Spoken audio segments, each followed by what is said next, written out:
हर माँ बाप चाहते हैं कि उनकी संतान सुख पाए, और ये भी कहा जाता है कि पूत के पाम पालने में दिखते बच्चे के कर्म से, आचरण से ये पता लगाया जा सकता है कि ये जीवन भर सुख पाएगा कि दुख पाएगा। सुनो, हम तुम्हें एक कहानी सुनाते हैं। एक बहुत पुरातन नगर था, उस नगर में एक राजा राज्य किया करते थे। उस राजा के कोई बेटा नहीं था, एक बेटी थी, बहुत प्यारी बेटी थी, राजकुमारी। अब वो जो राजकुमारी थी उसका नाम था छाया। बड़ी सुंदर थी, इकलौती बेटी थी, राजा की बेटी थी, इसलिए राजा ने उसे बड़े लाड प्यार से पाला था। अब वे बेटियां बाप को प्यारी होती ही हैं। अब कोई भी बात रानी अगर उन्हें सिखाती, घर का कार्य कैसे करना चाहिए, ये ऐसा, तो राजा डांट देते थे। अरे राजकुमारी ये कोई कार्य करे, ये ऐसे हो, इसको दास दासियों की कमी है क्या? कोई कमी नहीं दास दासियों पे। बेटी चाहे राजा की हो चाहे किसी गरीब की हो, बेटी को एक कार्य में दक्ष जरूर होना चाहिए, वो रसोई में। बेटियां बुरा न माने, कई बेटियां बुरा मानती हैं, हम कोई चूल्हा चौके के लिए थोड़ी हैं। मान लो चूल्हा चौका तुम्हारे जीवन से ही हट गया तो क्या कर लोगे? काहे के लिए जीवन? फिर तुम्हारा जीवन ही टिका है चूल्हा चौके पे। जीवन में महत्वपूर्ण क्या है, नोट या रोटी? जवाब दो, जोर से बोलो। जीवन में महत्वपूर्ण रोटी है कि नोट है? सोने से भी ज्यादा अनमोल है रोटी। और आज दुर्भाग्य से रोटी से भी ज्यादा कीमती बना दिया नोट को और गोल्ड को। रोटी कहीं से भी मंगा के खा लेते हैं, कहीं से भी, कैसे कमा के, हम कैसे किसी के हाथ से रोटी खा सकते हैं? जवाब दो।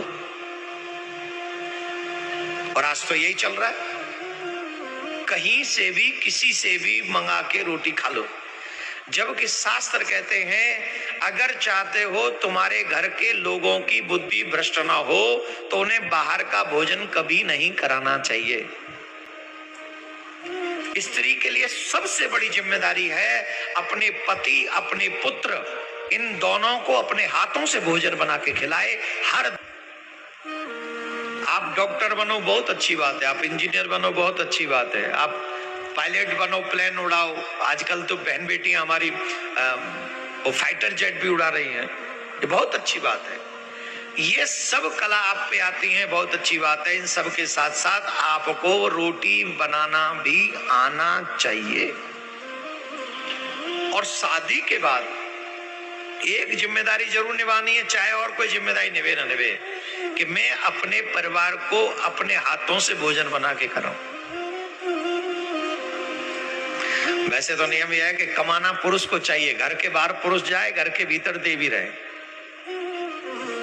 कभी देवियों को, कन्याओं को, बेटियों को घर के बाहर नहीं भेजना चाहिए। आज इस बात को कह देंगे तो लोग बुरा मान जाते हैं कि देखो कैसी बातें कर रहे हैं। मेरे प्यारे, मैं बुरा नहीं मानता हूं, मैं तो देवियों की बात कर रहा हूं। है तो वो बेटियों का सम्मान है, देवियों का सम्मान है। कह रही बात आप समझिए, समझ के इसको अनुभव कीजिए। तो राजकुमारी की मां सिखाना चाहती थी, पर पिताजी के लाड प्यार ने उनको वो सिखाने नहीं दिया। रानी सिखाती थी, वो कहते थे क्या जरूरत है। इसी लाड प्यार में बेटी का एटीट्यूड बिगड़ गया। वो फिर तो महाराज नखरे हो गए, बोलने का स्टाइल बदल गया, जो मन पे आए सो करे। एक दिन राजा को लगा कि बेटी बड़ी हो रही है, अब उसका विवाह करना चाहिए।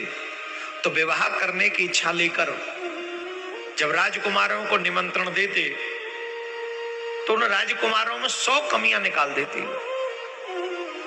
इसमें ये नहीं है, ये ऐसा नहीं है, ये ऐसा नहीं है, 100 कमियां।